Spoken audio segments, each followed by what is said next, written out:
So there have been quite a lot of big digital IT failures. In the UK, probably the biggest one was a thing called the Horizon Post Office scandal, which led 1,000 post office managers were wrongly accused of fraud. You've had Robodebt.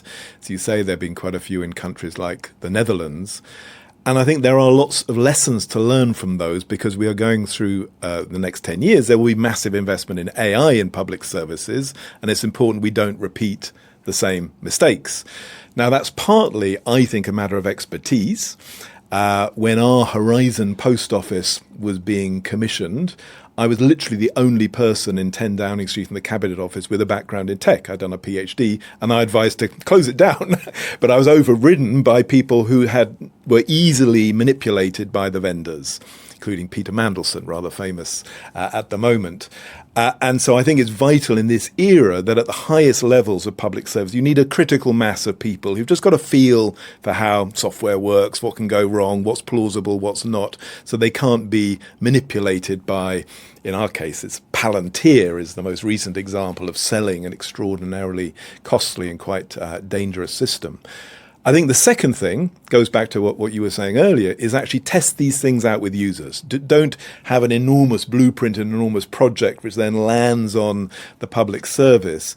Iterative testing with the public, with the managers or staff who'll be using it, is always vital to get rid of the bugs.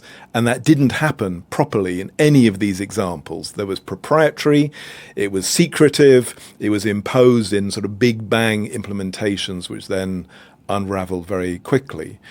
And then, as you say, there has to be an ethical dimension to this. Our data and what's done with our data is a deeply ethical question.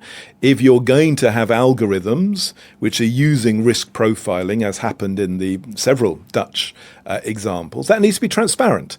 Otherwise, you will get all sorts of racial and other biases embedded in how your public service works. And at some point, that will become visible and will, again, destroy trust. So having an ethical lens and a technology competence lens built into procurement, commissioning, and then staged implementation, which has learning built in.